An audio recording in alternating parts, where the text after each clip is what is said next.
بسم الله الرحمن الرحيم. النهاردة هنبدأ أول حكاية من حكاياتنا، وهي عواصم مصر عبر التاريخ. هنقولها بالتفصيل زي ما وعدناكم وزي ما قلنا لكم. أول حاجة، البداية هتكون من عصر المصريين القدماء، وبالتحديد أول ما الملك مينا وحد مصر.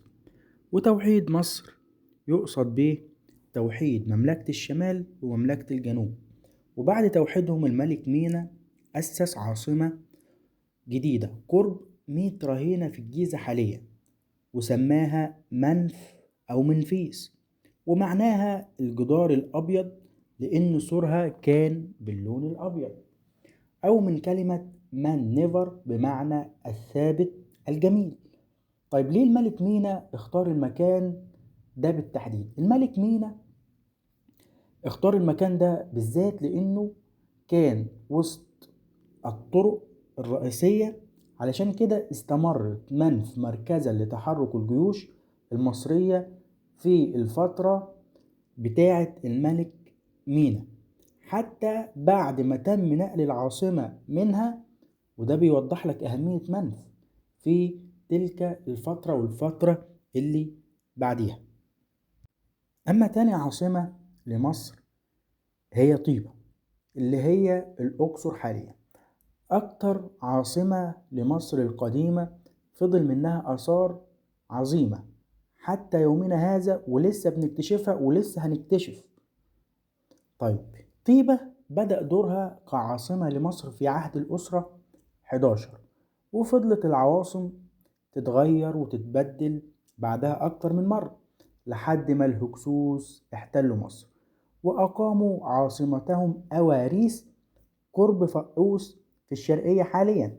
وبعدين ظهرت في طيبة أسرة حاولت إنها تطرد الهكسوس من مصر، بدأها سكن رع، وبعدين كاموس، وبعدين أخوه أحمس اللي طرد الهكسوس فعليا من مصر. وبعدين رجعت طيبة عاصمة لمصر مرة أخرى. والإله آمون أصبح كبير الآلهة المصرية، واللي كان بيميز طيبة إنها كانت قريبة من حدود النوبة اللي بتعتبر خط الدفاع أو خط الدفاع الأول، اللي هو الخط الجنوبي لمصر.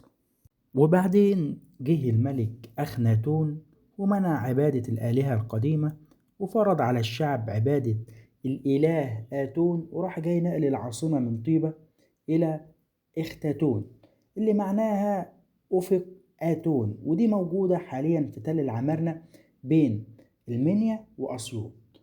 وبعدين الشعب والجيش والكهنة صاروا على أخناتون ودمروا العاصمة بتاعته، ورجعت العاصمة لطيبة مرة أخرى. أنت ملاحظ إن العواصم بتتغير وبتتبدل وبعدين بترجع لطيبة في الفترة إيه دي. ده دليل على إيه؟ قوة طيبة وقوة وأهمية موقع طيبة بالنسبة للحكام في الوقت ده. المصريين القدماء عرفوا عواصم تانية في الفترات الأقل استقرارا زي سخا في كفر الشيخ، صن الحجر في محافظة الشرقية، وتل بسطة في الشرقية برضو، نبتة في النوبة، منديس في الدقهلية حاليا، وثب نفر اللي هي سمنود دلوقتي في الغربية. وينتهي كده عصر المصريين القدماء ويبدأ عصر البطالمة. يبدأ عصر البطالمة بعاصمة جديدة وهي الإسكندرية، منارة العالم. وموقع الإسكندرية المتميز على البحر المتوسط مش بس خلاها عاصمة، إنما خلاها مركز للثقافة اللي جاية من اختلاط حضارة اليونان بحضارة الشرق القديم. بالإضافة لذلك إن هي كانت تعتبر مركز للبطالمة للسيطرة على شرق المتوسط. وفضلت الإسكندرية عاصمة مصر طوال فترة حكم البطالمة والاحتلالين الروماني والبيزنطي. ده دليل على موقع الإسكندرية المتوسط، زيها زي إيه؟ زي طيبة في العصور القديمة.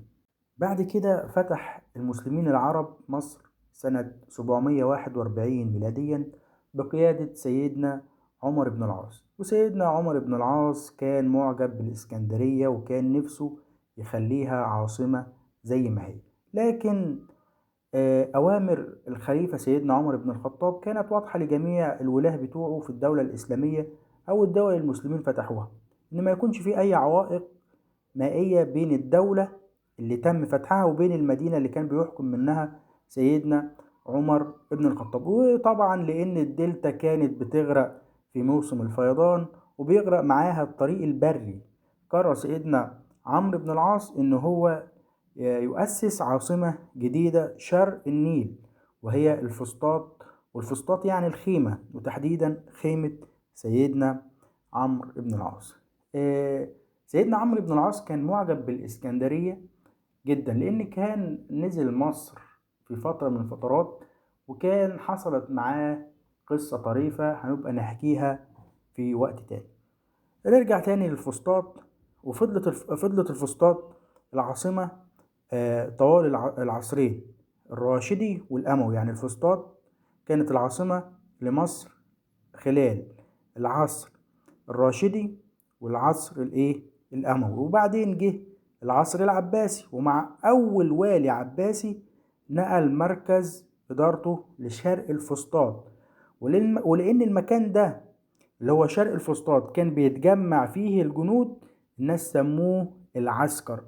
بعد فترة زمنية العباسيين سمحوا لأهالي الفسطاط إن هم يمدوا العمران بتاعهم بينهم وبين العسكر، فأصبحت المدينة حاجة واحدة. بعد كده جه مين؟ جه أحمد بن طولون واستقل بمصر وبنى عاصمة جديدة قريبة من الفسطاط وسماها القطائع، اللي هي جمع قطيع، واللي هي قطعة الأرض اللي بيقسمها على جنوده. بنى فيها مقره والجامع الشهير اللي لسه موجود حتى يومنا هذا. لكن العباسيين أسقطوا دولته، العباسيين جم أسقطوا دولة أحمد بن طولون وحرقوا القطائع، مفضلش منها غير الجامع وبعض الأنقاض اللي موجودة حتى يومنا هذا. بعد كده جات الدولة الفاطمية وبنت القاهرة، والقاهرة في الوقت ده ما كانتش مدينة سكنية زي دلوقتي، لا لا لا، كانت مدينة ملكية وكانت مقتصرة على الخليفة ورجالته وجيوشه، وكانت متحوطة بأسوار من كل ناحية.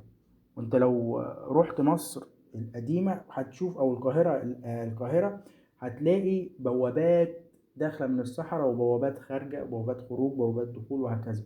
وكانت متحوطة بأسوار من كل ناحية، وما كانش مسموح لأي حد يعدي منها إلا بإذن. بعد كده جت الدولة الأيوبية وعملت زي الدولة العباسية وسمحوا لأهالي الفسطاط يسكنوا في القاهرة. أما العصر المملوكي فنشطت فيه حركة العمران، البناء يعني، بالذات في القاهرة، وضمت ليها الفسطاط بعد كده، وكبرت القاهرة وكانت عاصمة الحضارة في العالم العربي والإسلامي في العصر ده. وده كان بسبب نشاط التجارة والحركة العلمية اللي بدورها جذبت طلاب من جميع أنحاء بلاد العالم. بعد كده جه العصر العثماني وتدهورت فيه أحوال القاهرة، فانتشر البنى العشوائي لحد ما جه عصر محمد علي باشا، فرجعت حركة البناء من تاني. وبعد سنين طويلة وبعد ما حققت مصر استقلالها من الاحتلال البريطاني، رجعت القاهرة تزدهر مرة تانية وتتوسع في البناء وفي العمران. وده كان حقها لأنها أطول عواصم مصر عمرا في التاريخ.